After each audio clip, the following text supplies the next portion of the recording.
Usapan pa rin ng ICC, may report ang Manila Times sa may sources ito na nagsasabing nandito na daw mga investigators ng International Criminal Court.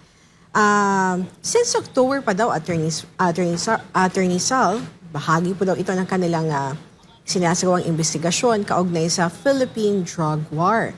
Ayon sa source na nakuha ng Manila Times, ang presensya po ng mga investigador dito ay hindi po officially kinonfirm ng ICC o maging ng mga ng gobyerno ng Pilipinas.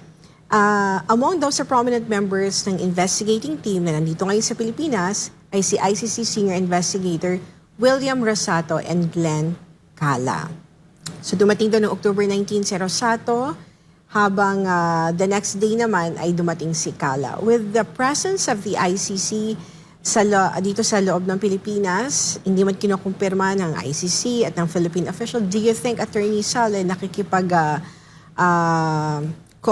coordinate ba o nagkakaroon ng cooperation silently or without the knowledge of the Filipino people ang pamahalaan ng Pilipinas with the ICC team? Alam po niyo yung impormasyon na sa ICC, matagal nang nakarating sa akin yan. May nag-text na sa akin yan, yung mga pangalan na yan, lumabas na. Hindi ko pinapatulan kasi sabi ko, unang-una, walang validation ng ICC na talagang mga tao nila yan. Pangalawa, kahit na may validation, ay ano naman kung nandito sila? Hindi ba sinasabi ni Presidente Marcos Sr., wala kayong pakialam sa amin. Ang aming bansa ay malaya at may sariling sistema legal. Hindi kami lilitis pag-aaresto ng isang Pilipino para ibigay sa inyo o kayo ang maglitis at magkulong sa aming mga kababayan. Meron kaming sariling sistema legal.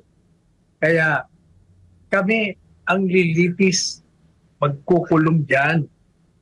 Madalit sabi, yung ICC, I have been saying, it's a nonsense and useless entity. Hindi nyo ba napapansin? Nag-i-issue ito ng warrant of arrest. Yan si Putin, dalawang taon na yung warrant of arrest nila, walang nangyayari. Kasi wala naman silang kapangyarihan. They rely on the member states. Pag hindi nag-cooperate, walang mangyayari sa kanila. At saka isa pa, mas mahalaga yung palagi natin sinasabi na pag ikaw ay nag-cooperate sa isang foreign entity na hindi naman tayo miyembro at ibibigay natin ang ating soberentiya.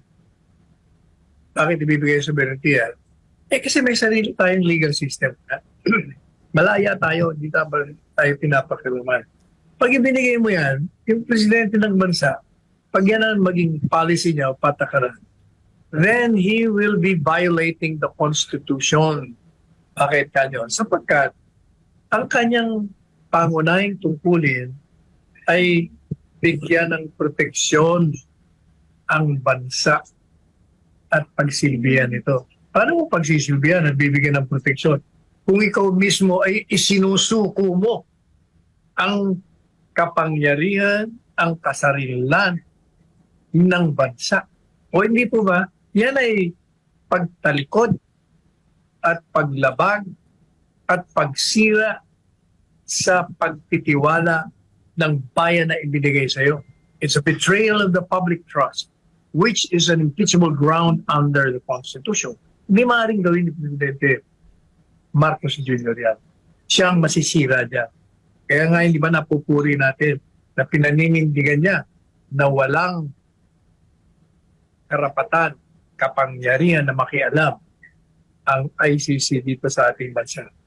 Eh yung mga pagpunta nila rito, hayaan nyo na, wala namang mangyayari sa kanila. Kahit na anong gawin nila, mag-investiga sila rito, pati na nga yun sa Senate hearing na sinabi, ibibigay yung transcript. Ay, ano kung ibigay yung transcript? Kaya yung mismong transcript, papakita ron na walang kaalam-alam, walang kilalaman si Pangulong Duterte sa extrajudicial killing. Dahil maliwanag ang kanyang mga patakaran mulat sa pool. Digmaan sa droga, illegal na droga, at kayo mga pulis, arrestuin nyo, ikulong nyo. At kung mag-resist ng pag-aaresto sa kanila, unahan nyo na. Anong masama doon? Walang masama doon. Yun ay illegal. So kung dumating man yun sa ICC, kung talaga mga abogado sila, dismiss kagad.